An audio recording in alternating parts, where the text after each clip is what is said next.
So here I am back at it again with the 2000 Silverado La Paloma project. I've got about a couple months now that I haven't uploaded, and I figured it is time for an update. I ended up installing the transmission and getting it running and stuff like that, and having some issues on running.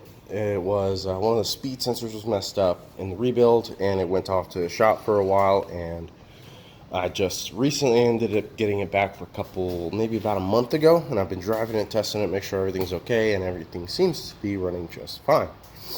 The long tubes sound great. I'll do a little video on that in a little bit, but since the transmission has been in for about a month now, I figured it is time to do a true cool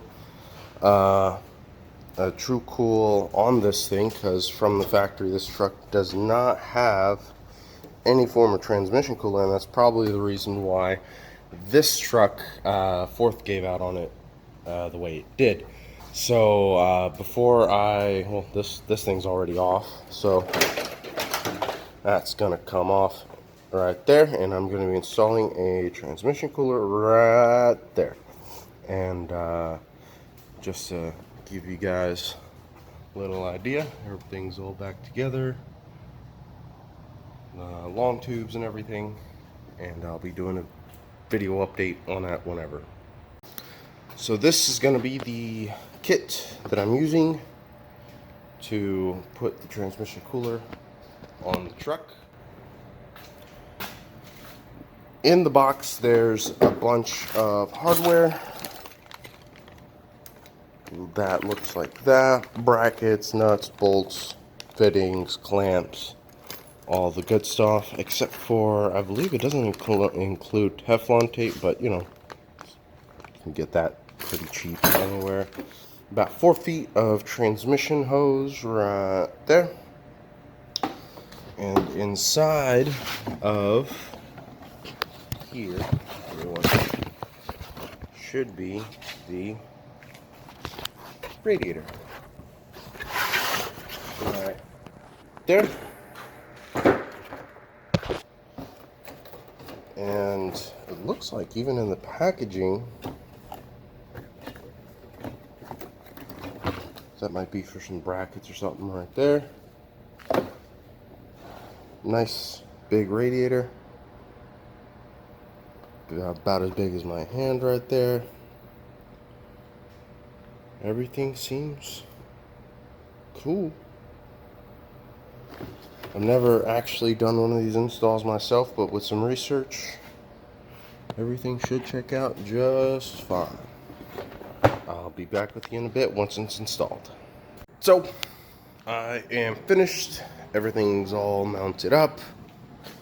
I have to say everything worked out really well. Nothing was too crazy, other than the flaring kit that I used underneath the truck was a little tight spot to use.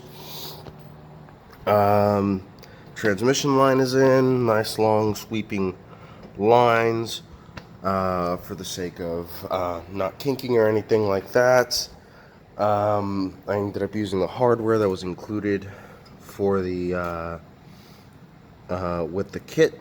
The only hardware that I didn't use was, I ended up using right here, I don't know if you can tell, there are some self tappers right here. Instead of zip tying this power steering bracket right here, I just used some self tappers. One right there, and that should hold it really well.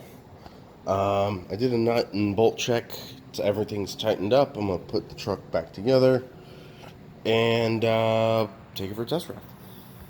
So here is the truck.